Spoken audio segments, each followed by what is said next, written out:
ہم تو 4 صورتوں میں اپنی پوری زندگی گزار دیتے ہیں جی. ہر صورت میں قل هو اللہ احد پڑھتے ہوئے بھی کئی لوگ 60-70 سال کی عمر گزار دیتے ہیں.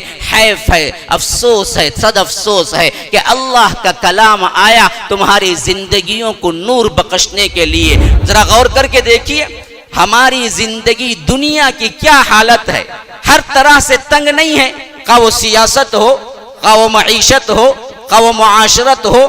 تمہاری زندگی کا کوئی پہلو اٹھا لو، ہر پہلو میں تم تنگ ہو، پریشان حال ہو. اللہ کہتا ہے یہی کروں گا جب میرے کلام سے تم اعراض کرو گے. عیسیٰ علیہ السلام بغیر باپ کے پیدا ہوئے، انہیں اللہ کا بیٹا کہا. لیکن یہودی عزیر کو کیوں کہتے تھے کہ یہ اللہ کے بیٹے ہیں؟ اللہ تعالیٰ کہتا ہے کہ قالت الیہود عزیر ابن اللہ وقالت النصارى المسیح ابن اللہ. آخر کیا وجہ تھی؟ یاد رکھو پوری تاریخ انسانی میں صرف یہی ایک عزیر تھے جو حافظ تورات تھے. حافظ تورات تھے. تورات مٹ جانے کے بعد، بیت المقدس اجڑ جانے کے بعد دوبارہ لکھی گئی تو اس وقت یہی ایک حافظ تھے. تو انہوں نے کیا کیا؟ اس کو اللہ کا بیٹا بنا کے چھوڑ دیا. قیصر بھی گیا، کسریٰ بھی گیا، تمدن تمام کے تمام گئے، اور صرف 30 سالہ دور حکومت کے اندر دنیا کی ہر طرف مسلمانوں کی حکومت پہنچ گئی. اور خود لوگ جب مسلمان کسی وجہ سے چھوڑ کے جاتے تھے بستی کو تو روتے ہوئے کہتے تھے کہ آپ واپس آ جائیں، آپ کا عدل، آپ کا انصاف، آپ کی ایثار، آپ کی حفاظت ہم کو چاہیے. یہ غیر مسلموں کی شہادتیں ہیں، مسلمانوں کی نہیں ہے. غیر مسلم بھی اتنا چاہتے تھے کہ مسلمان ہمارے اوپر رہیں کہ ہم پر لعنتیں پڑتی ہیں، اس حد تک کہ ہمیں یہ بھی احساس نہیں کہ ہم اللہ کے غضب میں گرفتار ہیں. ایک تو گرفتار ہے، اللہ کے غضب میں گرفتار ہے، اللہ ہم سے ناراض ہے. لیکن اس سے بڑھا مسئلہ، اس سے بڑھا جو ہمارے اوپر عذاب ہے، وہ کیا عذاب ہے؟ اس احساس کو بھی ہم احساس نہیں جانتے کہ ہم اللہ کے عذاب میں گرفتار ہیں. MSLI TV رہنمائی بدلتی دنیا کے لیے.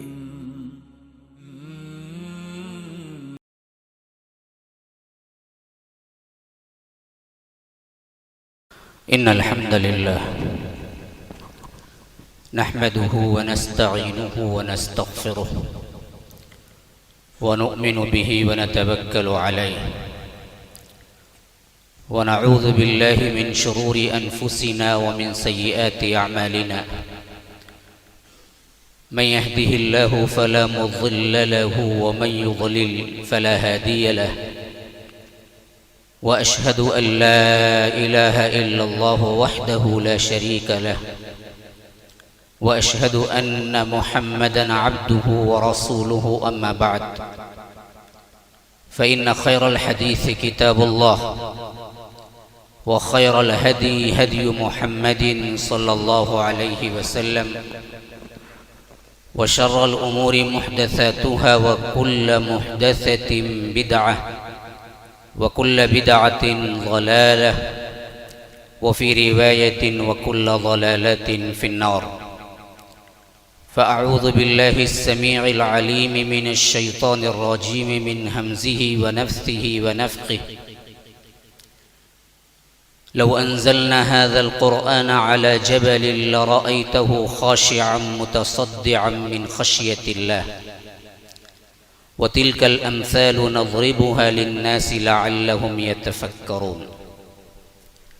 وقال تعالى: شهر رمضان الذي أنزل فيه القرآن هدى للناس وبينات من الهدى والفرقان.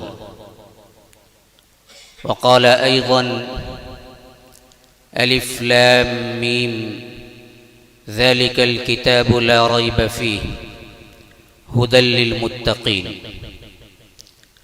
اللهم أرنا الحق حقا وارزقنا اتباعه، وأرنا الباطل باطلا وارزقنا اجتنابه. اللهم علمنا ما ينفعنا وانفعنا بما علمتنا وارزقنا علما. رب اشرح لي صدري ويسر لي أمري واحلل عقدة من لساني يفقه قولي. اس اللہ کے نام سے ابتدا جس کے ناموں کی کوئی انتہا ہی نہیں۔ وَلَوْ أَنَّ مَا فِي الْأَرْضِ مِنْ شَجَرَةٍ أَقْلَامٌ وَالْبَحْرُ يَمُدُّهُ مِنْ بَعْدِهِ سَبْعَةُ أَبْحُرٍ مَا نَفِدَتْ كَلِمَاتُ اللَّهِ۔ اس ذات اقدس پر کروڑوں درود و سلام ہوں جو تمام جہانوں کے لیے رحمت للعالمین بن کر آئے تھے۔ اللہم صلی علی محمد وعلی آل محمد کما صلیت علی ابراہیم وعلی آل ابراہیم انک حمید مجید، وبارک علی محمد وعلی آل محمد کما بارکت علی ابراہیم وعلی آل ابراہیم انک حمید مجید۔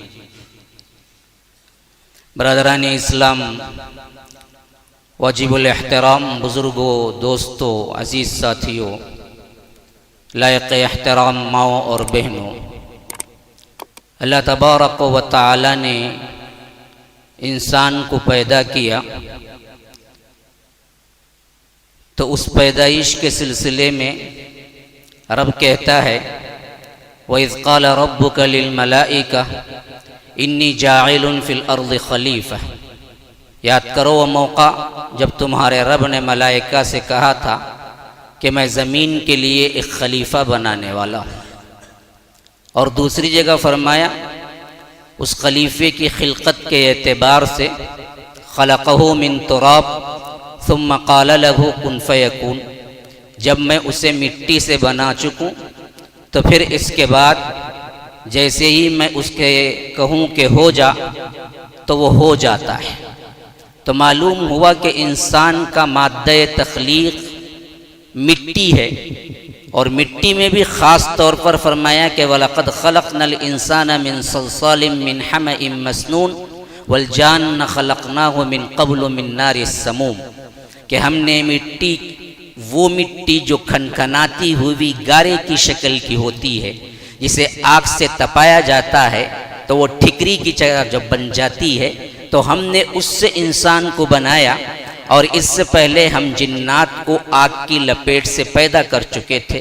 یہ مادہ تخلیق ہے انسان کا کہ مٹی سے رب العالمین نے انسان کو بنایا، تو اس جسم کی نشو نما، کھانا پینا، بڑھوتری سب کا سب اسی مٹی کے اندر رکھا۔ لیکن آدمی اس وقت کہلائے، سجدہ اس وقت ہوا، حضرت آدم علیہ السلام کے لیے سجدے کا حکم اس وقت ہوا جب رب کہتا ہے کہ فَنَفَخْتُ فِيهِ مِن رُوحِي فَقَعُوا لَهُ سَاجِدِينَ فَسَجَدَ الْمَلَائِكَةُ كُلُّهُمْ أَجْمَعُونَ إِلَّا إِبْلِيسَ، کہ جیسے ہی میں اپنی روح اس بندے خاکی میں پھونک دوں، آدم میں پھونک دوں، پھر سب کے سب سجدے میں گر پڑنا۔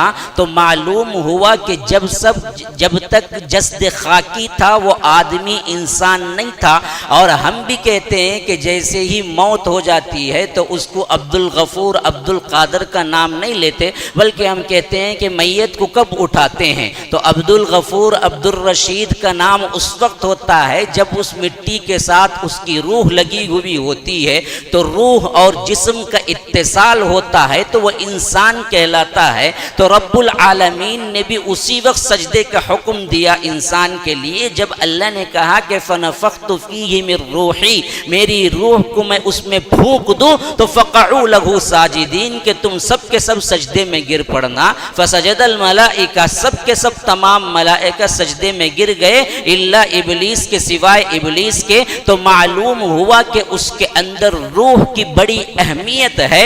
تو یاد رکھو، ایک اب جملہ کہہ رہا ہوں، یہ تمہید تھی، ابھی میں بیان کے اندر نہ ٹاپک کے اندر داخل ہوا، یہ تمہید تھی کہ آپ متوجہ ہو جائیں۔ تو ابھی ایک جملہ دے رہا ہوں، وہ جملہ اپنے آپ میں اچھی طرح آپ سینوں میں بٹھا لو کہ معلوم ہوا کہ مٹی سے تخلیق شدہ جسد خاکی کا تمام تر انحصار مٹی میں بننے والی چیزوں پر رکھا گیا۔ آپ اس کی نشو و نما کے لیے کھانا کھاتے ہیں، پانی پیتے ہیں، انواع و اقسام کے طعام ہیں، وہ سب کا سب آپ کا جسم کی بڑھوتری کے لیے اور آپ کے جسم کی نشو و نما کے لیے رکھا ہے۔ لیکن جو روح رب العالمین نے رکھا ہے اس کی غذا کہاں سے لینا ہے، وہ کیسے خوش و خرم ہوگی، وہ کیسے شاداب ہوگی، وہ کیسے اندر سے آپ کے لیے خوشی محسوس ہوگی۔ تو یاد رکھو جیسے مٹی سے پیدا کیا تو مٹی میں نشو نما رکھی، ویسے ہی روح کو رب العالمین نے آسمان سے بھیجا تو اس کی غذا بھی اللہ نے آسمان سے رکھی، وہ ہے اللہ کی کتاب کلام اللہ۔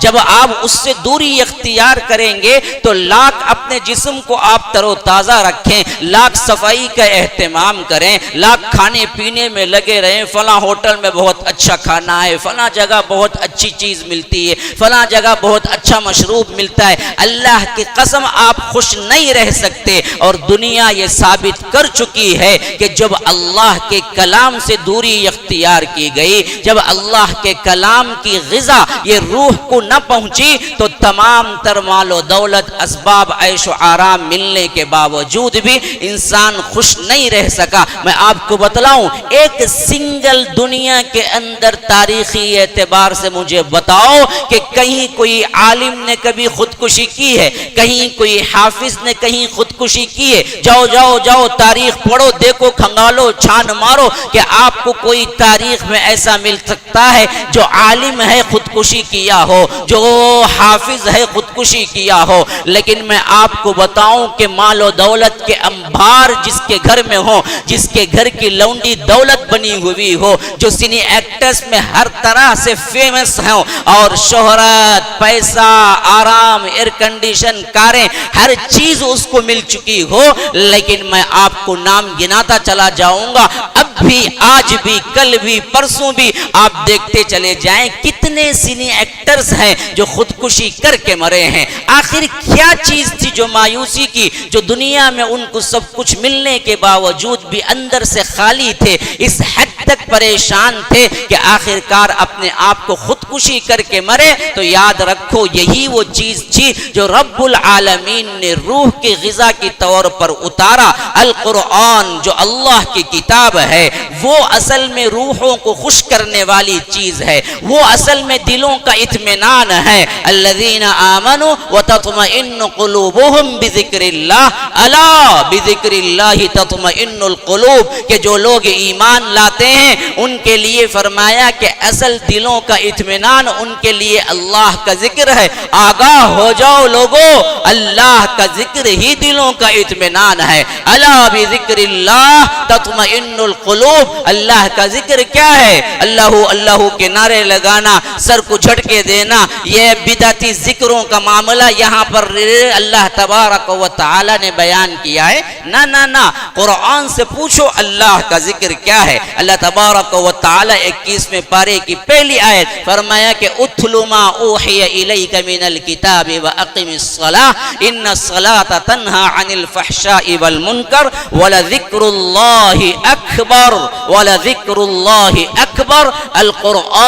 القرآن سب سے بڑا ذکر اللہ رب العالمین نے قرآن کو قرار دیا۔ تو یاد رکھو آج ہمارے تمام مسائل کا حل، تمام پریشانیوں کا حل، تمام مایوسیوں کا حل اللہ کی کتاب سے دوری ہے، کلام اللہ سے دوری ہے۔ اور یہ دوری اختیار اس واسطے کیے ہوئے ہیں کہ اللہ کے کلام کی عظمت کو نہیں جانتے، اللہ کے کلام کی معرفت کو نہیں جانتے، اللہ کے کلام کی اہمیت کو نہیں جانتے۔ تو یاد رکھو تمام پریشانیاں ہمارے اندر ہیں، ہمارے اندر مایوسیاں ہیں، ہمارے اندر ذلت و پستی ہے، ہمارے اندر یہی غربت ہے، ہمارے اندر ہزار قسم کے سیاسی مسائل، اسی طرح معاشرتی مسائل، اسی طرح معاشی مسائل، ہر طرح گھرا ہوا ہے انسان اس واسطے کہ اللہ کے کلام کو چھوڑے ہوا ہے۔ کتنے لوگ ہیں جو روزانہ اللہ کی کتاب کو پڑھتے ہیں، کتنے لوگ ہیں جو روزانہ اللہ کے کتاب کے ترجمے کو پڑھتے ہیں، کتنے لوگ ہیں جو روزانہ اللہ کے کتاب کو پڑھ کر عمل کرنے کی کوشش کرتے ہیں۔ بیٹھے ہوئے افراد سے پوچھتا ہوں، تنزن نہیں ہے، یہ درد دل ہے جو میں شیئر کر رہا ہوں۔ کتنے لوگ ہیں جو قرآن کے پاروں کے حافظ ہیں؟ کتنے پارے ہیں جو آپ نے حفظ کیے ہیں؟ کم از کم 2، کم از کم 3؟ نہ، ہم تو 4 سورتوں میں اپنی پوری زندگی گزار دیتے ہیں جی۔ ہر سورت میں قل هو اللہ احد پڑھتے ہوئے بھی کئی لوگ 60-70 سال کی عمر گزار دیتے ہیں۔ حیف ہے، افسوس ہے، صد افسوس ہے کہ اللہ کا کلام آیا تمہاری زندگیوں کو نور بخشنے کے لیے۔ قد جاءتکم موعظۃ من ربکم وشفاء لما فی الصدور، تمہارے دلوں کے لیے شفا ہے، تمہارے سینوں کے لیے شفا ہے۔ ایسی چیز کو ہم نے تابدانوں میں بند کر کے رکھ دیا، ہم نے ایسی چیز کو غلافوں میں بند کر کے رکھ دیا۔ ہماری خواتین سن رہی ہیں، میری مائیں، میری بہنیں سن رہی ہیں، وہ اللہ کے کلام سے کتنی دور ہیں۔ کچن میں آدھی زندگی گزرتی ہے، آدھی زندگی کیا ہے اپنے آپ کو سنوارنے میں گزر جاتی ہے، آدھی زندگی اس میں، آدھی زندگی اس میں، لیکن اللہ کے کلام کو پڑھنے کا موقع کبھی نہیں ملتا، نہ سیکھنے کا موقع ملتا ہے۔ بہت سے تو وہ لوگ ہیں جو اللہ کے کلام کو پڑھنا ہی نہیں جانتے، اور بقیہ کچھ پڑھنا جانتے ہیں تو وہ اردو کی طرح پڑھتے ہیں جس میں کوئی مطلب کوئی اور مطلب نکل جاتا ہے۔ تو یاد رکھو، قرآن کو سیکھ کے پڑھنا پھر اس کو سمجھنا یہ ہم نے چھوڑ دیا، تو اللہ تبارک و تعالی نے بھی ہمیں چھوڑ دیا۔ رب العالمین سورہ طٰہٰ میں فرماتا ہے وَمَنْ أَعْرَضَ عَنْ ذِكْرِي فَإِنَّ لَهُ مَعِيشَةً ضَنْكًا وَنَحْشُرُهُ يَوْمَ الْقِيَامَةِ أَعْمَى قَالَ رَبِّ لِمَ حَشَرْتَنِي أَعْمَى وَقَدْ كُنْتُ بَصِيرًا قَالَ كَذَلِكَ أَتَتْكَ آيَاتُنَا فَنَسِيتَهَا وَكَذَلِكَ الْيَوْمَ تُنْسَى۔ یا رب کیا تصویر کشی ہے جو کہ اس وقت کی جب اللہ تبارک و تعالی حشر کے میدان میں قبروں سے اٹھائے گا۔ اللہ کہتا ہے من اعرض عن ذکری، کہ میرے ذکر سے جو منہ موڑا، یعنی اللہ کا ذکر، القرآن، جو قرآن کو نہیں پڑھا، جو قرآن کو نہیں سمجھا، جو قرآن پر عمل نہیں کیا، جس قرآن کو اللہ تبارک و تعالی نے ہدایت بنا کر رہتی دنیا تک کے لیے نازل کیا، اس سے اعراض کیا، تو اللہ کہتا ہے کہ فَإِنَّ لَهُ مَعِيشَةً ضَنْكًا، ہم اس کی زندگی کیا کر دیں گے پتہ ہے؟ تنگ کر کے چھوڑ دیں گے۔ یہ حالت ہماری نہیں ہے۔ السلام علیکم ورحمۃ اللہ وبرکاتہ۔ سامعین و ناظرین، الحمدللہ رمضان المبارک کی آمد ہے، اور ایسے پربہار موسم میں اللہ کا قرب تلاش کرنا انتہائی ضروری ہے، اور اللہ کے قرب کے تلاش کرنے کے ذرائع میں سے اللہ کے راہ میں دینا بھی ایک اہم ترین ذریعہ ہے۔ اور آپ کو معلوم ہے مسجد السلام کی تعمیر کا سلسلہ جاری ہے۔ ایسے وقت میں چند لاکھ کی اشد ضرورت ہے کہ آپ حضرات اس کار خیر میں آگے بڑھ کر حصہ لیں، 5,000 10,000 جو ہو سکتا ہے اللہ کے راہ میں دیں، اور اس طرح دونوں جہانوں کی کامیابی حاصل کریں۔ اللہ خوش رکھے، آپ کو صحت عافیت سے رکھے۔ والسلام علیکم ورحمۃ اللہ وبرکاتہ۔ ذرا غور کر کے دیکھیے ہماری زندگی دنیا کی کیا حالت ہے۔ ہر طرح سے تنگ نہیں ہے، خواہ وہ سیاست ہو، خواہ وہ معیشت ہو، خواہ وہ معاشرت ہو، تمہاری زندگی کا کوئی پہلو اٹھا لو، ہر پہلو میں تم تنگ ہو، پریشان حال ہو۔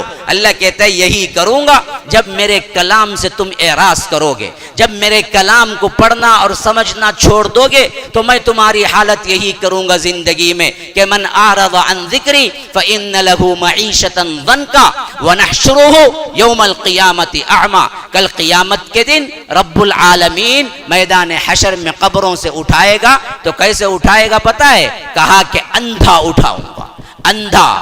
اندھا کس کو؟ جو قرآن سے یہاں اندھا بنا رہا، کل اس کو اندھا اللہ اٹھائے گا اور وہ کہے گا لما حشرتنی اعمی وقد کنت بصیرا، اے اللہ یہ کیوں ہوا کہ میں تو دنیا میں بینا تھا، میں تو دنیا میں دیکھنے والا تھا، میں اندھا کیوں اٹھایا گیا؟ تو اللہ تبارک و تعالی فرمائے گا کذالک، یہ اس واسطے ہوا اتتک آیاتنا فنسیتہا، میری آیتیں آ رہی تھی دنیا میں تیرے پاس لیکن تو بھلا رہا، تو نے کبھی اسے اٹھا کے پڑھا نہیں، کبھی تو نے اسے سمجھا نہیں، تابدانوں میں اٹھا کے رکھا، پہلے مرتبہ گھر میں داخل ہو رہے ہیں تو ہمارا رواج ہے کیا لے جاؤ؟ قرآن لے جاؤ جی، پہلے قرآن لے جاؤ. ہاں پہلے کوئی چیز بھی نہیں جانا ہے، گھر میں قرآن جانا ہے. لیکن کس کے لیے؟ چارے اور بہترین ریشم کے غلاف میں لپیٹ کے اتنا اوپر رکھ دینا ہے کہ آپ کا ہاتھ بھی نہ پہنچے. اور پھر کب نکلتا ہے وہ قرآن؟ جب وہ بندہ مر جاتا ہے. اب یہ قرآن کی ضرورت نہیں ہے، کیا کرو؟ یہی قرآن لے جا کے رکھ دو مسجد میں صدقے کے طور پر، وقف کے طور پر. آپ دیکھیے قرآن میں ہم اپنے زمانے میں دیکھتے تھے بہت سی مساجد میں باقاعدہ نام کے ساتھ وقف لکھا ہوا قرآن مجید میں کیا ہوگا؟ مصحف رکھا ہوا ہوگا کہ فلاں نے دے دیا، مر گیا تو تبھی بھی پڑھتا نہیں، وہ لا کے پھر پڑھنے کے لیے مسجد میں رکھ دیتا. اگر پڑھواتا بھی تو کسی اور سے پڑھواتا. کسی مولانا کو بلاؤ، 11.25 روپے وہ زمانے میں تو پتہ نہیں اب کیا ہے، تو ان کو دے دو، وہ پڑھوا کے بخش دیں گے. لیکن ہم کو پڑھنا کبھی نہیں ہے، نہ مرنے پہ پڑھنا ہے، نہ جینے پہ پڑھنا ہے، نہ پیدائش پہ پڑھنا ہے، نہ زندگی کے معاملات پہ پڑھنا ہے. پڑھنا تو کسی پہ نہیں ہے. ہاں ہم صرف عزت کریں گے. آپ ڈاکٹر کے پاس گئے، مریض کوئی بھی مرض، ڈاکٹر نے کہا کہ لو یہ جو میری دوائی کے لیے یہ چٹھی ہے، فلاں دوا 3 مرتبہ، فلاں 2 مرتبہ.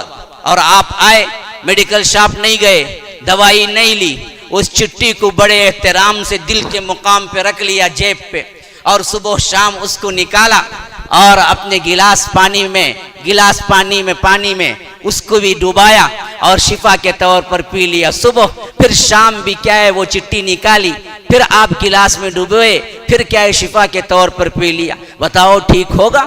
اور آپ اسے نہیں کہیں گے تو پاگل توڑی ہے. ڈاکٹر نے کہا تھا کہ اس چٹھی کی دوائی لو، پھر اس کی دوائی کو استعمال کرو. تو نے اسی چٹھی کو شفا کے طور پر پانی میں ڈبو کے پینا شروع کر دیا. پاگل پن تو نہیں ہے؟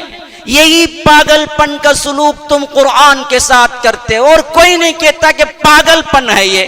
ہاں قرآن شریف کا پڑھنا الگ چیز ہے، شفا ہے، اس کا انکار نہیں ہے. لیکن جس سلوک کو ہم نے اختیار کیے رکھا ہے قرآن کے ساتھ، اللہ کی قسم اس مقصد کے لیے قرآن نہیں آیا. قرآن تو واشگاف الفاظ میں اعلان کرتا ہے میں کیوں آیا ہوں. ان ھذا القرآن یہدی للتی ہی اقوم ویبشر المؤمنین الذین یعملون الصالحات ان لهم اجرا کبیرا وان الذین لا یؤمنون بالآخرہ اعتدنا لهم عذابا علیما. اللہ کہتا ہے ہم نے اس قرآن کو نازل کیا. ھذا القرآن کیوں؟ یہدی للتی ہی اقوم، یہ بالکل سیدھی راہ کی طرف رہنمائی کرتا ہے. اس کے لیے سیدھی راہ صراط مستقیم کیا ہے یہ جاننے کے لیے ہم نے اس کو نازل کیا. اور ساتھ ساتھ ویبشر المؤمنین، بشارت دیتا ہے مومنین کے لیے، الذین یعملون الصالحات، جو نیک اعمال کرتے ہیں، اور ان لوگوں کے لیے جو اس کا انکار کرتے ہیں اعتدنا لهم عذابا علیما، بہت بڑا دردناک عذاب ہم نے اس کو تیار کر رکھا ہے. تو کب معلوم ہوگا صراط مستقیم کیا ہے میرے بھائیو؟ جب آپ اس کو پڑھو گے نا، جب آپ اس کو سمجھو گے نا. عظمت قرآن کے اعتبار سے میں چند باتیں آپ کے ذہن نشین کرانا چاہتا ہوں. یاد رکھو جب عظمتیں دلوں میں بیٹھ جاتی ہیں تو پھر قرب پیدا ہوتا ہے، پھر محبت پیدا ہوتی ہے، پھر دوری نہیں ہو سکتی. اصل معاملہ قرآن سے دور ہونے کی وجہ ہی یہی ہے کہ ہمارے دلوں کے اندر قرآن کی عظمت ہے نہ اہمیت ہے. یہ اللہ کی وہ کتاب ہے جو رب العالمین نے ساری دنیا کی ہدایت کے لیے نازل کیا، اور جس کو سب سے پہلے تلاوت کرنے والا کون ہے پتہ ہے؟ نسبتیں کہاں پہنچتی ہیں دیکھو ذرا. اپنی بلندیوں پہ فخر کرو مسلمانوں. رب العالمین نے تمہیں کیا دیا ہے؟ اس قرآن کو پڑھنے والا سب سے پہلا خود رب العالمین کی ذات ہے. ہاں جس قرآن کو رب نے پڑھا جبرائیل پر، جبرائیل نے پڑھا جناب محمد الرسول اللہ صلی اللہ علیہ وسلم پر، اللہ کے رسول نے پڑھا صحابہ پر، صحابہ نے پڑھا تابعین پر، تابعین نے پڑھا تابع التابعین پر، نسلاً عن نسل، اور اسی طرح جیلاً عن جیل ہم تک پہنچا ہے. جب آپ پڑھیں گے تو آپ کا بھی نسب نامہ، آپ کا بھی سلسلہ سیدھے پہنچتے پہنچتے رب العالمین تک پہنچ جائے گا۔ یہ دنیا کی واحد چیز ہے، یہ دنیا کی واحد چیز ہے، نوٹ کر کے رکھ لو مسلمانوں، یہ دنیا کی واحد چیز ہے جو دنیا کی نہیں ہے۔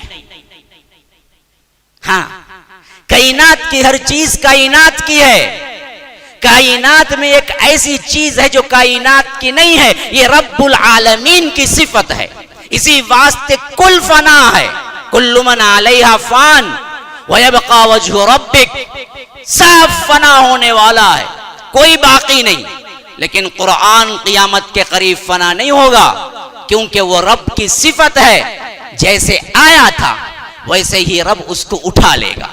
اللہ کے رسول صلی اللہ علیہ وسلم فرماتے ہیں قیامت کی نشانیوں میں یہ بھی ہے کہ قیامت کا زمانہ جب قریب آئے گا تو ایک رات اللہ تبارک و تعالی قرآن کے تمام الفاظ کو اٹھا لے گا، خالی پیجز رہ جائیں گے، مصحف رہ جائیں گے، الفاظ کہیں نہیں ہوں گے۔ اللہ تبارک و تعالی اس کو اٹھا لے گا، کیوں؟ قرآن اللہ کی صفت ہے، جیسے رب کو فنا نہیں ویسے ہی قرآن کو فنا نہیں۔ یہ کائنات کی چیز ہی نہیں، یہ رب نے اپنی صفت کو دیا اور اس حیثیت سے اتنا بلند کیا کہ اس کو خود پڑھا، تلک آیات اللہ نتلوها علیک بالحق۔ ہاں، یہ اللہ کی آیتیں ہیں، اللہ کے رسول ہم پڑھ کر سنا رہے ہیں۔ نتلو یہاں پر صیغہ ہے جو آیا ہے اللہ تبارک و تعالی کی طرف منسوب ہے کہ نحن کا صیغہ نتلوہا، ہم پڑھ کے سنا رہے ہیں۔ سب سے پہلے اللہ نے پڑھا ہے اس کتاب کو، اس قرآن کو، یہی فعل اللہ کے رسول صلی اللہ علیہ وسلم نے پھر کیا ہے۔ تو اللہ تبارک و تعالی اس کے شان میں کہتا ہے کہ نزل به الروح الامین، ہم نے اس کو روح الامین کے ذریعے اتارا۔ لانے والا فرشتہ اس کا نام جبرائیل ہے، لیکن جب لایا تو اس کا نام روح الامین پڑ گیا۔ کیوں؟ یہ روح کو لانے والا فرشتہ، یہ روح وہ روح ہے جس کو رب العالمین نے وحی کے اعتبار سے کہا۔ اسی واسطے روح الامین بھی کیا ہے؟ اسی لقب کے اعتبار سے ان کے لیے اللہ تبارک و تعالی نے رکھا کہ وہ وحی کو لانے والے تھے۔ سورہ اسراء میں فرمایا وَيَسْأَلُونَكَ عَنِ الرُّوحِ، لوگ پوچھتے ہیں روح کیا ہے؟ فرماؤ قُلِ الرُّوحُ من امر ربی، روح اللہ کا حکم ہے۔ یہاں پر بھی مفسرین کہتے ہیں وحی کا ہے، ہماری روح کے بارے میں سوال نہیں ہے، سوال ہوا تھا وحی کے بارے میں کہ وحی کیا ہے، کہ اللہ نے کہا کہ یہ میرا امر ہے، یہ میرا حکم ہے، اور یہ روح ہمارے روح کی غذا کے طور پر رب العالمین نے رکھا۔ دوسری بیوٹی بتاؤں؟ پہلی بیوٹی میں نے بتایا، ذہن میں رکھو، بات کو سمجھنے کی کوشش کرو۔ ہمارا معاملہ کیا ہوتا ہے نا جی، کہ جمعہ ہو یا کوئی بھی دینی مجلس ہو، ہم اس کو کان کے مزے کے لیے سننے کے لیے آتے ہیں، اور نہا دھو کے آتے ہیں، پہلے سے ہی ٹیکا وغیرہ کا انتظام، فین وغیرہ کا انتظام ہوتا ہے، بڑے آرام سے سو جاتے ہیں۔ پھر اس کے بعد جب امام ممبر سے اترتا ہے تو مسئلہ شروع ہوتا ہے کہ اب وضو کر کے نماز پڑھیں یا بغیر وضو کے پڑھ لیں۔ میرے ایک مرتبہ ایک بندہ فون کیا تھا، مولوی صاحب اب کیا کرنا ہے مجھے؟ ارے سویا کیوں تھا؟ تو سونے کے لیے تو نہیں ہے۔ تو ہمارا معاملہ یہ ہے کہ تھوڑا سا دقیق مسئلہ ہے، تھوڑے سے گہرائی کے ساتھ سمجھنا ہے تو ہمیں اوپر سے نکل جاتا ہے، سمجھنے کی کوشش نہیں کرتے، توجہ نہیں دیتے۔ ہاں دنیاوی معاملات میں بڑے توجہ ہے، بزنس میں بڑے ہی توجہ کے ساتھ کام ہے، بڑے بڑے ٹیکنک آپ ہی سے سیکھنا پڑے گا، لیکن اس معاملے میں ہم بالکل غبی ہوتے جا رہے ہیں۔ تو یاد رکھیے، پہلا نقطہ ذہن میں رکھیے، یہ دنیا کی کوئی چیز ہی نہیں، اللہ نے دنیا میں رکھا اور نسبت اپنی طرف دی، اور جو کوئی بھی اس کو پڑھتا ہے تو نسبت رب العالمین سے قائم ہوتی ہے۔ نمبر 2، عظمت کو سمجھو، آسمانی کتابوں میں کوئی کتاب اب دنیا میں ایسی نہیں ہے جو اپنا تعارف پیش کر سکے۔ ہاں جاؤ ہر کتاب اٹھا کے دیکھ لو، تورات سے پوچھو کہاں سے آئی، کس زبان میں آئی، کہیں کوئی سوال کا جواب نہیں ملے گا۔ زبور سے پوچھو کوئی جواب نہیں ہے، انجیل سے پوچھو کوئی جواب نہیں ہے، صحف ابراہیم صحف موسیٰ کہاں گئے کوئی جواب نہیں ہے، وید اپنشد ان لوگوں کے پاس بھی کوئی جواب نہیں ہے۔ واحد کتاب ہے آج جو ڈکلیئر کرتی ہے کہ میں کون ہوں، کہاں سے آئی ہوں، کس پر نازل ہوئی ہوں، کس زبان میں ہوں، کس لیے نازل ہوئی ہوں، تمام کا تمام تر اپنا تعارف خود قرآن مجید میں اللہ تبارک و تعالی نے اس کو محفوظ کر دیا کہ فرمایا کہ نزل به الروح الامین، روح الامین کے ذریعے اس کو نازل کیا گیا۔ کس پر؟ علی قلبک، اللہ کے رسول آپ کے قلب اطہر پر۔ کیوں؟ لتکون من المنذرین، کہ آپ ڈرانے والے بن جائیں۔ ہاں، اور اس سے پوچھو تو کہاں نازل ہوئی ہے، کہاں نازل ہوئی ہے؟ ان اول بیت وضع للناس للذی ببکہ، ہاں جو مکہ ہے وہاں پر نازل ہوئی ہے۔ آپ اس سے پوچھو کس دن نازل ہوئی ہے، کہ فرمایا انا انزلناہ فی لیلۃ القدر وما ادراک ما لیلۃ القدر، لیلۃ القدر کی رات میں نازل ہوئی ہے۔ اس سے پوچھو کس شہر کس مہینے میں نازل ہوئی ہے۔ قرآن کہتا ہے شہر رمضان الذی انزل فیہ القرآن ہدی للناس وبینات من الہدی والفرقان، یہ ماہ رمضان میں، شہر رمضان میں نازل ہوئی ہے۔ اس سے پوچھو کس زبان میں نازل ہوئی ہے، فرمایا بلسان عربی مبین، بالکل بہترین زبان عربی جو سمجھ آنے والی ہے، کھلی ہوئی کتاب ہے۔ اس سے پوچھو کیوں نازل ہوئی ہے، ان ھذا القرآن یہدی للتی ہی اقوم، تو اپنا بایو ڈیٹا بالکل صحیح اور پورے تعارف کے ساتھ، صرف دنیا میں یہ ایک کتاب ہے جو کہتی ہے کہ میرا تعارف یہ ہے۔ دوسری چیز، تیسری چیز ذہن میں رکھیے، عظمت قرآن کے اعتبار سے کسی بھی مذہب کے پاس کوئی بھی کتاب ہے لیکن یہ دعویٰ کوئی نہیں کر سکتا وہ ہو بہو ویسی ہی ہے جیسے ان کے پیغمبر نے انہیں دی تھی، حتیٰ کہ اصل زبان کیا ہے یہ بھی ان کے ذہنوں میں نہیں ہے۔ تورات سے پوچھو کون سی زبان میں نازل ہوئی، کوئی نہیں بتا سکتا۔ اس وقت کوئی اور زبان تھی، آج انگلش ٹرانسلیشن ہے، یا گریک کا ہے، یا لاطینی ہے، لیکن اصل زبان کیا تھی؟ عبرانی تھی، یا عبرانی میں تھی تو وہ الفاظ کیا تھے کسی کے پاس نہیں ہے۔ انجیل میں کسی کے پاس صحیح نسخہ نہیں ہے، حتیٰ کہ انجیل اور تورات کے بارے میں تو کوئی حافظ بھی نہیں ہے۔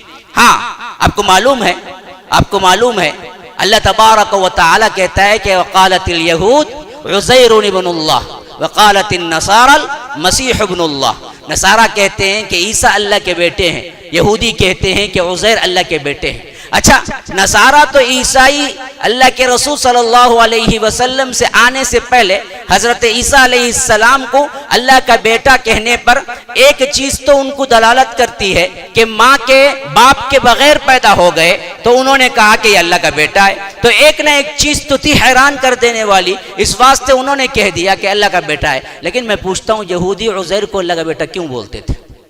ذرا سوچا آپ نے؟ ان کے پاس کیا چیز تھی؟ عیسیٰ علیہ السلام بغیر باپ کے پیدا ہوئے، انہیں اللہ کا بیٹا کہا، لیکن یہودی عزیر کو کیوں کہتے تھے کہ یہ اللہ کے بیٹے ہیں؟ اللہ تعالیٰ کہتا ہے کہ قالت الیہود عزیر ابن اللہ وقالت النصارى المسیح ابن اللہ۔ آخر کیا وجہ تھی؟ یاد رکھو پوری تاریخ انسانی میں صرف یہی ایک عزیر تھے جو حافظ تورات تھے، حافظ تورات تھے۔ تورات مٹ جانے کے بعد، بیت المقدس اجڑ جانے کے بعد دوبارہ لکھی گئی تو اس وقت یہی ایک حافظ تھے، تو انہوں نے کیا کیا، اس کو اللہ کا بیٹا بنا کے چھوڑ دیا۔ ایک حافظ جو تورات کا تاریخ میں ملا بھی تو اس کو انہوں نے اتنا اونچا چڑھا کے چھوڑا، اسے اللہ کا بیٹا بنا کے چھوڑ دیا۔ تو یاد رکھو ہمارے پاس گلی گلی، گھر گھر، مدرسہ مدرسہ، کروڑوں حفاظ ہیں۔ اس طرح اس کتاب کی حفاظت ہوئی تو اندازہ لگاؤ کہ پھر ہماری اتھینٹیکیشن کا کیا مرتبہ ہے۔ کوئی مذہبی کتاب یہ دعویٰ نہیں کر سکتی کہ ہمارے پاس وہی الفاظ ہیں جو اللہ نے اتارے ہیں، لیکن قرآن ایسے محفوظ کیا گیا کہ اللہ تبارک و تعالی نے بل هو آیات بینات فی صدور الذین اوتوا العلم، کہ ہم نے اس کے سینوں کو اس کا مرکز بنایا، اس کا محور جو بنایا وہ سینہ تھا، سینوں کے اندر ہم نے حفاظت کیا۔ انا نحن نزلنا الذکر وانا له لحافظون، کہ اللہ کہتا ہے ہم ہی اس ذکر کو نازل کرنے والے ہیں اور ہم ہی اس کی حفاظت کرنے والے ہیں۔ یہ چوتھا سب سے اہم ترین ہمارے ہمارے حساب سے عظمت اور اہمیت کا پہلو ہے۔ ان چیزوں کو یاد رکھنے کے بعد اب آگے بڑھو۔ اس قرآن کو رب العالمین نے جب اتارا تو جو قوم یعنی قوم صحابہ تھی جب اس کو عمل کیا تو اللہ تبارک و تعالی نے کس طرح ان کے اندر دنیا و آخرت کی کامیابی رکھ دی، اور آج ہم اسی قرآن کے ہوتے ہوئے لیکن عمل کو چھوڑ دیا تو ہماری کیا درگت بنی ہوئی ہے یہ دیکھ لیں۔ دیکھیے اللہ کے رسول صلی اللہ علیہ وسلم کعبۃ اللہ میں تشریف فرما ہے، بڑی پیاری روایت ہے، حضرت خباب بن ارت روایت کر رہے ہیں۔ حالات بڑے سنگین ہیں، ہر طرف مسلمانوں کو مار ہے، اسلام کا اعلان کرنا گویا کہ اپنی جان ہتھیلی پر رکھنے کے برابر ہے۔ ام انمار جو حضرت خباب کی آقا تھی، ایک عورت تھی، جب اس کو معلوم ہوا کہ حضرت خباب مسلمان ہو گئے ہیں تو اس نے مکے کے اوباشوں کے حوالے کر دیا، اور وہ لوگ ان کو مارتے تھے رات دن رات دن رات دن، یہاں تک کہ بے ہوش ہو جاتے تھے تو بالکل اسی حالت میں فاقہ زدہ کسی کمرے میں بند کر دیتے تھے۔ پھر دوسرے دن انہیں افاقہ ہوتا تو بغیر کچھ کھلائے پلائے پھر مار کے لیے لے جاتے تھے، کوڑے برساتے تھے، کوئی گالیاں دے رہا ہے، کوئی تھوک رہا ہے، کوئی کیا ہے چلچلاتی دھوپ میں، خاص طور پر وہاں کی جو مٹی جو ریت ہے جس کے بارے میں آتا ہے کہ آپ اس کو گوشت ڈالیں تو کباب بن جائے، اتنی سخت ترین دھوپ ہوتی تھی، ایسے دھوپ میں انہیں لٹاتے اور ان کے اوپر چٹان رکھ دیتے، یہاں تک کہ وہ ادھر ادھر ہل بھی نہ سکتے تھے، اور خود جو پیٹ کی چربی اور گوشت پورا کا پورا پیپ بن کے بہتے بہتے بہتے اس مٹی کو نرم کر دیتا، ٹھنڈا کر دیتا، تو تب کہیں جا کے انہیں کیا ہے اس زخم سے آرام ملتا۔ حتیٰ کہ 20 سال گزرنے کے باوجود بھی، حضرت عمر کے دور خلافت کا زمانہ ہے کہ ایک مرتبہ حضرت خباب اپنے پیٹھ کو دکھاتے ہیں یا حضرت عمر دکھانے کی فرمائش کرتے ہیں، تو اس وقت دیکھتے ہیں کہ خباب رضی اللہ عنہ کی پیٹھ پر گوشت نام کی کوئی چیز ہی نہیں ہے، اور برس کی بیماری جس طرح ہوتی ہے اس طرح کیا ہے پوری کی پوری سفید بھی بالکل۔ کہتے ہیں خباب تمہاری پیٹھ کہاں گئی؟ حضرت خباب کہتے ہیں امیر المومنین وہ زمانہ مجھے اب بھی یاد ہے، جب میں اسلام قبول کیا تو میری آقا ام انمار مجھے اتنا مارتی تھی اتنا مارتی تھی اتنا مارتی تھی، میں بے ہوش ہو جاتا تھا، پھر اس کے بعد مکے کے اوباشوں کے حوالے کر دیا جاتا، اور وہ لوگ مجھے چلچلاتی دھوپ میں تپتی ہوئی ریت میں لٹا دیتے اور اوپر کیا ہے پتھر رکھ دیتے، یہاں تک کہ میرا ہی خون میرا ہی پیپ اور میری ہی گوشت اور میرا ہی چربی پگھل پگھل کے مجھے ٹھنڈا کر دیتا۔ یہ وہ زخم ہیں جو آج تک سوکھے نہیں، تو حضرت امیر المومنین عمر ابن الخطاب کے آنکھوں میں آنسو آ جاتے ہیں۔ یہ تکلیفیں سہنے والی قوم اللہ کے رسول صلی اللہ علیہ وسلم کے پاس ایک مرتبہ خباب آتے ہیں، اللہ کے رسول صلی اللہ علیہ وسلم کعبۃ اللہ میں دیوار سے ٹیک لگائے بیٹھے ہوئے ہیں، اللہ کے رسول کے پاس آتے ہیں، کہتے ہیں کہ اللہ کے رسول آپ ہمارے لیے دعا کیوں نہیں کر دیتے؟ یہ لوگ اتنا ظلم کرتے ہیں، ان لوگوں کے خلاف بد دعا کیوں نہیں کر دیتے؟ کیا ہم حق پر نہیں ہیں؟ تو اللہ کے رسول صلی اللہ علیہ وسلم کو جلال آ جاتا، ٹیکا چھوڑتے ہیں، سیدھے بیٹھ جاتے ہیں اور کہتے ہیں کہ خباب اتنی جلدی مایوس ہو گئے، اتنی جلدی بے صبرے ہو گئے؟ یاد رکھو تم سے پہلے کی قوموں کو ایسا ہوا کرتا تھا کہ وہ آدھے بدن تک مٹی کے اندر دفن کر دیتے تھے اور اوپر سر سے برابر بیچ میں آرا چلا کر 2 ٹکڑے کر دیتے تھے، یا زندوں کو کھڑا کر کے انہیں خینچیوں سے کاٹ دیا جاتا تھا اور ان کے اعضاء کو کنگھیوں سے، لوہے کے کنگھیوں سے ان کے اعضاء اور ان کے گوشت کو ہڈیوں سے الگ کر دیا جاتا تھا، اور اس وقت بھی وہ اللہ پر توکل کرتے تھے، اللہ تبارک و تعالی ہی کو پکارتے تھے، صبر کرتے تھے۔ اتنا جلدی تم آ گئے، اتنا جلدی تم کہتے ہو کہ میں نے بد دعا کیوں نہیں کی؟ اور تمہیں عمر لمبی ہوگی تو تم دیکھو گے کہ ایک صنعاء سے ایک عورت اکیلی حج کے لیے آئے گی، اس کو کسی بھی ڈاکو کا کوئی خوف خوف نہیں ہوگا. یعنی ایسا امن طاری ہونے والا ہے, ایسا بہترین ملک بننے والا ہے کہ کائنات کے اندر اس کا کوئی نمونہ نہیں ہوگا, لیکن تم جلدی مچا رہے ہو. یہ ہے پہلے جب مکے کی ابتدا تھی یہ حالات ہیں, لیکن اللہ کے رسول صلی اللہ علیہ وسلم اس کتاب ہدایت کے مطابق اصحاب رسول اللہ صلی اللہ علیہ وسلم کو تربیت دی. پھر اس کے بعد مکے کے اندر جب حالات سنگین ہو گئے, 13 سال کے بعد مدینہ ہجرت کر گئے, اور مدینے کے اندر 10 سال وہ تمام سیرت نگاروں نے جو واقعات لکھے ہیں پورے ہوئے. تو یاد رکھو اس قرآن کے ذریعے جو انقلاب آیا وہ کیسا انقلاب تھا آپ کو پتا ہے. حجۃ الوداع کے موقع پر 1,24,000, بعض روایتوں کے مطابق 1,40,000 لوگ تھے, اور اللہ کے رسول صلی اللہ علیہ وسلم تقریر کر رہے تھے. لوگوں سے کہا کہ لوگوں سنو, یاد رکھو کہ انا خلقناکم من ذکر و انثی وجعلناکم شعوبا وقبائل لتعارفوا ان اکرمکم عند اللہ اتقاکم, کہ لوگوں تم سب کے سب اللہ تبارک و تعالی نے تمہیں ایک جان سے پیدا کیا, پھر اسی سے اس کا جوڑا بنایا. تم سب آدم اور حوا کی اولاد ہو, اور تمہارے اندر کوئی امتیاز نہیں ہے, کوئی رنگ و نسل کا امتیاز نہیں ہے. لا فضل لعربی ولا لعجمی ولا لاحمر ولا لاسود الا بالتقوى. تمہارے اندر گورے کو کالے پر کوئی فضیلت نہیں ہے, کالے کو گورے پر کوئی فضیلت نہیں ہے, عربی کو عجمی پر کوئی فضیلت نہیں ہے, عجمی کو عربی پر کوئی فضیلت نہیں ہے. کوئی بھی فضیلت ہے تو وہ فضیلت صرف اور صرف رب العالمین کے پاس تقوی پر مبنی ہے. ان اکرمکم عند اللہ اتقاکم, اللہ کے نزدیک سب سے بہترین وہی ہے جو اللہ سے زیادہ ڈرنے والا ہے. یہ تقریر, یہ اعلان کرتے ہوئے اللہ کے رسول صلی اللہ علیہ وسلم نے جو مساوات کا درس دیا, جس طرح رسول اللہ صلی اللہ علیہ وسلم نے معاشرے کی تشکیل دی, جس طرح اللہ کے رسول صلی اللہ علیہ وسلم نے حکومت بنائی, جس طرح مسلمان جڑے, اس حیثیت سے کائنات کے اندر نہ اس سے پہلے کبھی ہوا نہ اس کے بعد کبھی ہوگا. یہ انقلاب جو برپا ہوا وہ اللہ کی کتاب کے ذریعے برپا ہوا, کہ وہ لوگ جو کہ باپ کے قاتل کو حرم کے اندر دیکھ لیتے تو بھی پریشان ہو جاتے تھے, وہ لوگ جو صدیوں سے جنگوں میں رہے تھے, ایک چھوٹا سا معاملہ کسی کھیت میں کسی دوسرے کی بکری چر گئی, اس واسطے 200 سال جنگیں ہوتی رہی.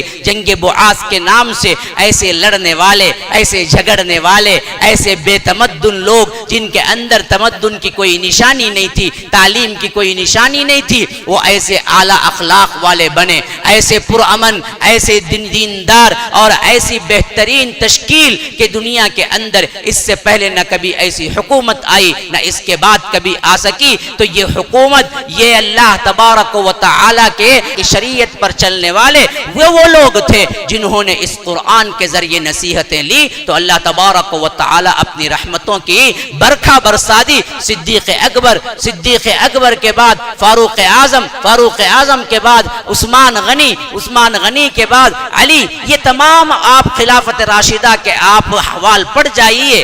ایک حبشی غلام بلال جب آتا ہے تو عمر جیسی شخصیت کہتے ہیں کہ سیدنا یہ ہمارے سردار آئے ہوئے ہیں, یہ ہمارے سردار آئے ہوئے ہیں. کہاں قریش کے لوگ, کہاں ایک حبشی غلام, لیکن مساوات کا, محبت کا یہ عالم ہے کہ حضرت بلال کو حضرت عمر کہتے ہیں کہ یہ میرے آقا ہیں, یہ میرے آقا ہیں, یہ میرے آقا ہیں. سعد بن النضر ایک صحابی ہیں, عبد الرحمن بن عوف کو بھائی بنایا, دونوں الگ الگ, یہ مکی وہ مدنی, یہ مہاجر وہ انصار. لیکن اللہ کے رسول کہتے ہیں کہ دیکھو آج سے تم بھائی ہو. تو یہ جاتے ہیں, اپنے گھر پہنچتے ہیں. بخاری کی روایت کے اندر یہ کہتے ہیں کہ دیکھو کل اثاثہ میرا یہ ہے, یہ کل اثاثہ میرا یہ ہے, لیکن آج سے تم بھائی ہو, آدھا تمہارا آدھا میرا ہے. سعد بن النضر انصاری صحابی کہتے ہیں کہ تمام اثاثے میں آدھا آپ کا آدھا میرا. اور یہ بات بھی نہیں, آگے چل کے کہتے ہیں کہ میری 2 بیویاں ہیں, ابھی آ کر حجاب کا حکم نازل نہیں ہوا تھا. کہتے ہیں کہ میری 2 بیویاں ہیں, دیکھ لو کس کو پسند کرتے ہو, میں طلاق دیتا ہوں, عدت کے بعد شادی کر لینا, کیونکہ آج سے اللہ کے رسول نے مجھے اور تمہیں بھائی بنا دیا. کہ میرے 2 باغ ہیں, ایک باغ تمہارا, ایک باغ میرا. یہ ایثار, یہ قربانی, یہ موعدت, یہ محبت, یہ رحمت کہاں سے آئی؟ ان بھیڑ چڑھانے والے وہ بالکل ایسے خانہ بدوش لوگ تھے جن کے اندر تمدن کی کوئی نشانی نہیں تھی، جن پر حکومت کرنے والا کوئی ایک نہیں تھا، جن پر بادشاہ کوئی نہیں تھا، ایسے بکھرے ہوئے لوگ، نہ تعلیم نہ تمدن نہ محبت، لیکن یہ قرآن تھا جو انہیں جوڑے رکھا، جو انہیں بتایا کہ زندگی کیسے گزارنی ہے۔ وہ لوگ جن کے پاس مال و دولت کا کوئی بھی خزانہ نہیں تھا، نہ انہوں نے کبھی دیکھا تھا، بدوی قسم کے لوگ، لیکن قیصر و کسریٰ کے تاج اللہ تبارک و تعالی نے ان کے قدموں میں ڈال دیے۔ قیصر بھی گیا، کسریٰ بھی گیا، تمدن تمام کے تمام گئے، اور صرف 30 سالہ دور حکومت کے اندر دنیا کی ہر طرف مسلمانوں کی حکومت پہنچ گئی، اور خود لوگ جب مسلمان کسی وجہ سے چھوڑ کے جاتے تھے بستی کو تو روتے ہوئے کہتے تھے کہ آپ واپس آ جائیں، آپ کا عدل، آپ کا انصاف، آپ کی ایثار، آپ کی حفاظت ہم کو چاہیے۔ یہ غیر مسلموں کی شہادتیں ہیں، مسلمانوں کی نہیں ہے۔ غیر مسلم بھی اتنا چاہتے تھے کہ مسلمان ہمارے اوپر رہیں، کیونکہ یہی وہ لوگ ہیں جو ہماری صحیح حفاظت کرنے والے ہیں، یہی وہ لوگ ہیں جو صحیح قدر کرنے والے ہیں، حق دینے والے ہیں۔ تو یاد رکھو یہ معاشرہ قائم ہوا تو کس بنا پر قائم ہوا میرے دوستو؟ یہ اللہ کی کتاب کو پڑھ کر اس پر عمل کرنے کی وجہ سے دنیا کے سب سے بہترین افراد قرار دیے گئے، اور صرف 30 سال کے اندر دنیا کی پوری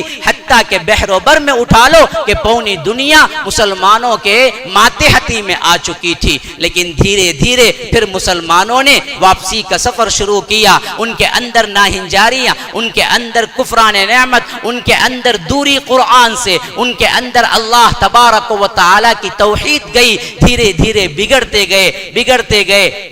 گئے یہاں تک کہ کھلا اللہ کے ساتھ شرک کرنے لگے، یہاں تک کہ اللہ کی کتاب کو چھوڑ دیا، بھول گئے، پڑھنا تک نہیں آتا، سالوں بیت گئے۔ تو یاد رکھو پھر اللہ کی مار پڑی، یہ حالت ہوئی کہ 1924 1922 کے قریب ہمارے خلافت کے بھی ٹکڑے کر دیے گئے، اور اس کے بعد سے لے کر 90 سال 100 سال کا یہ عرصہ جس میں ہم گزار رہے ہیں، یاد رکھو ہر قسم کی مار ہم پر پڑ چکی ہے، ہر قسم کی ناراضگی اللہ تبارک و تعالی نے ہمیں بتا دیا ہے۔ ہمارے اندر ریولیوشن نہیں آیا، تبدیلی نہیں آئی، ہاں کچھ نماز کے لیے بلانے والے مل گئے، کچھ نے کیا کیا اصلاح کے نام پر کچھ نیک کام کر لیے، کچھ نے کیا کیا کہ کچھ اصلاح کے نام پر سوشل سروس کے کام کر لیے، لیکن اصل کام اب بھی باقی ہے، جس کے واسطے ہم کیا نہیں ہیں، اللہ کے محبوب نہیں ہیں، ہم پر مصیبتوں پر مصیبتیں ہیں۔ اور سب سے پہلا مرنے کے بعد سوال بھی یہی ہوگا کہ تم نے قرآن پڑھا، تم نے جانا تو کیسے جانا؟ تو یاد رکھو اللہ کی قسم، اگر ہمیں اللہ تبارک و تعالی کا حب ہے، اللہ تبارک و تعالی کی محبت ہے، واپس پھر وہی پانا چاہتے ہیں جو اللہ کے رسول کے صحابہ پائے تھے، تو یاد رکھو ایک ہی علاج ہے، پلٹو اللہ کے قرآن کی طرف، رجوع ہو جاؤ اور پڑھو، یہ دوریاں آپ کو برباد کر کے چھوڑ دیں گی۔ یہ ہر وقت خواہ تاریکی ہو، خواہ کاٹو دار راستہ ہو، ہر طرف آپ کو صحیح طور پر بتانے والی، راہ بتانے والی کتاب یہ ٹارچ ہے، لیکن ہماری حالت یہ ہے کہ ہم اس ٹارچ کو بغل میں دبائے بالکل اس سے اپنا کام نہیں لیتے، بس ہم فخر کرتے ہیں کہ ہم مسلمان ہیں، ہم اللہ تبارک و تعالی کے محبوب امتی ہیں، محبوب کے امتی ہیں، لیکن ہمیں اصل میں اس کی کتاب کے ساتھ تعلق پیدا کر کے صحیح عملیت کا دعویٰ پیش کرنا کبھی خیال نہیں آتا۔ اسی واسطے آج اللہ تبارک و تعالی نے بھی ہمیں دور کر دیا، اور اس حد تک دور کر دیا کہ ہم پر لعنتیں پڑتی ہیں، اس حد تک کہ ہمیں یہ بھی احساس نہیں کہ ہم اللہ کے غضب میں گرفتار ہیں۔ ایک تو گرفتار ہے، اللہ کے غضب میں گرفتار ہے، اللہ ہم سے ناراض ہے، لیکن اس سے بڑھا مسئلہ، اس سے بڑھا جو ہمارے اوپر عذاب ہے، وہ کیا عذاب ہے؟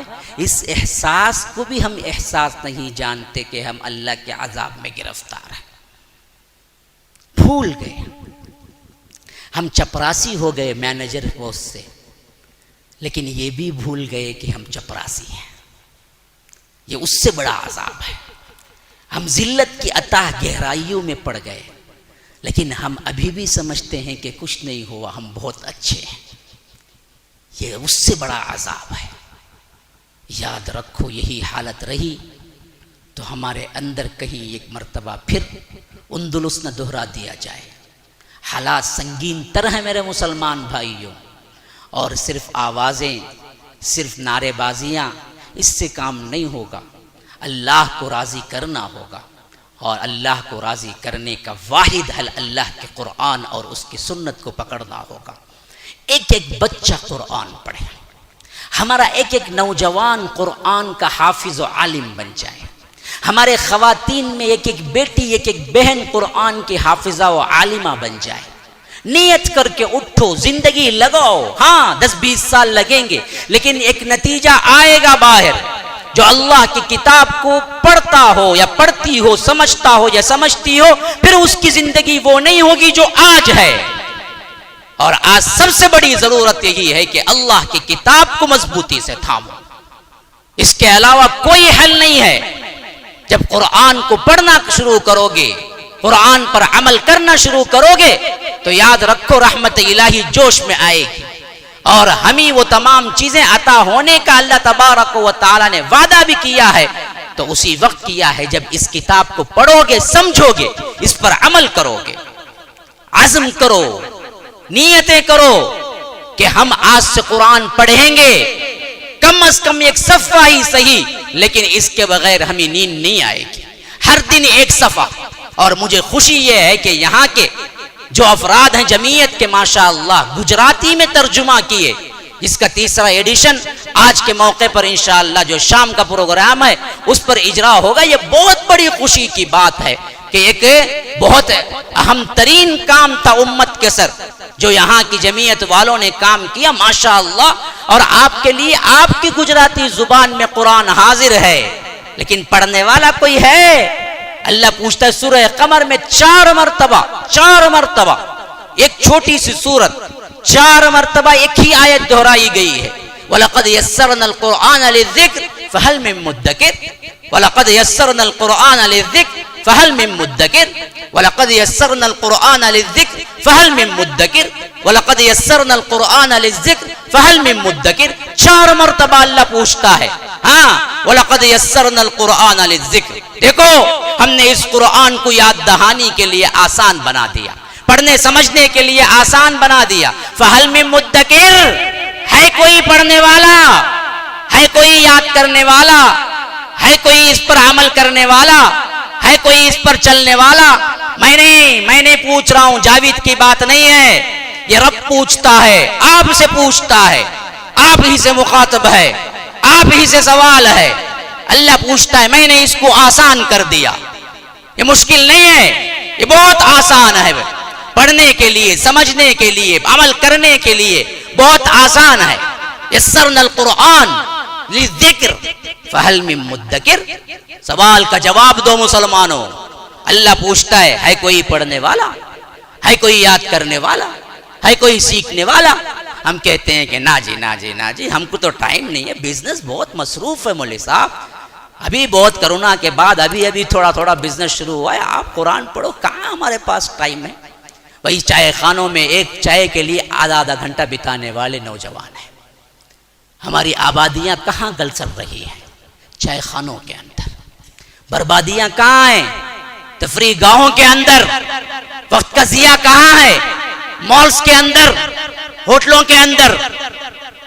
یہی وقت اگر آپ سیو کریں اور قرآن مجید کے لیے دیں تو یاد رکھو دنیا میں بھی تمہیں قدم چومے گی، اور آخرت تو ہے ہی ان کے لیے جو قرآن پڑھتے ہیں.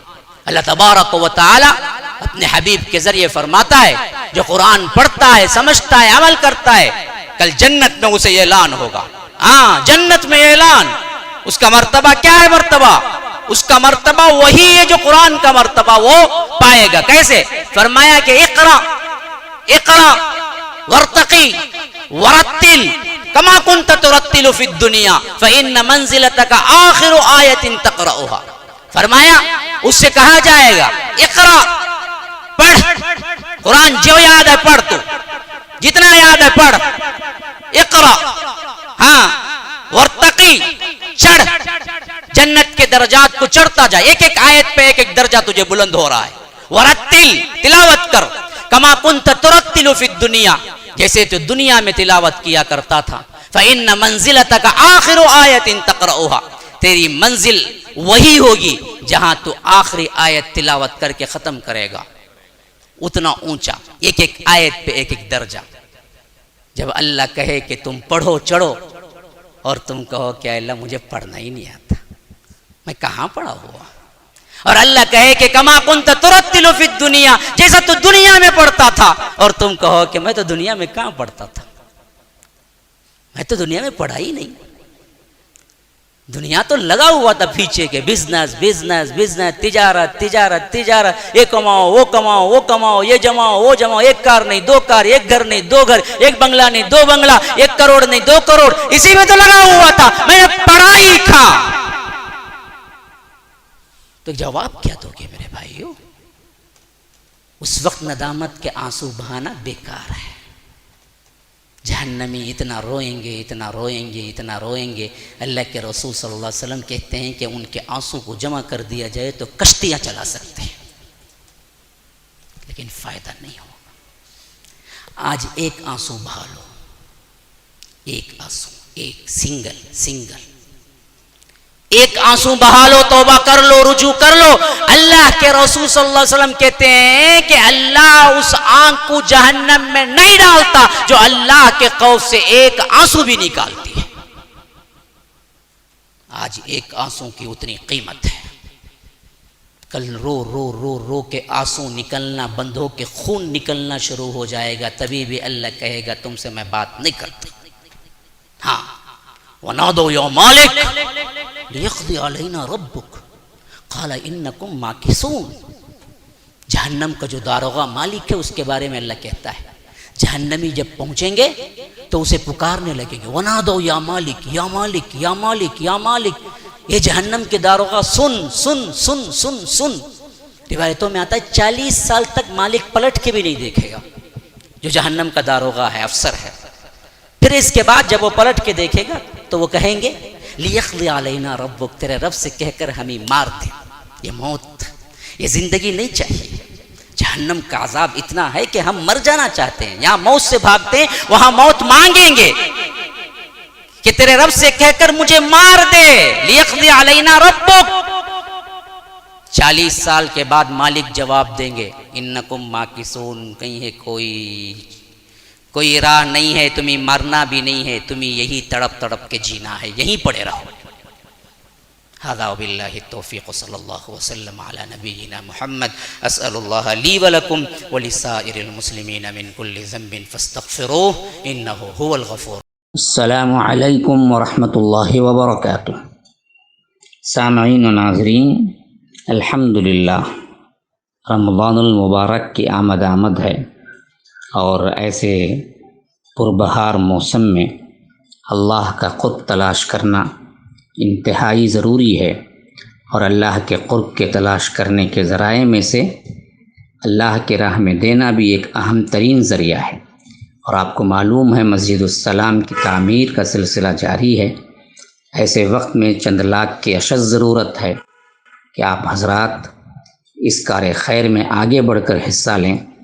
5,000 10,000 جو ہو سکتا ہے اللہ کے راہ میں دیں، اور اس طرح دونوں جہانوں کی کامیابی حاصل کریں. اللہ خوش رکھے آپ کو، صحت عافیت سے رکھے. والسلام علیکم ورحمۃ اللہ وبرکاتہ.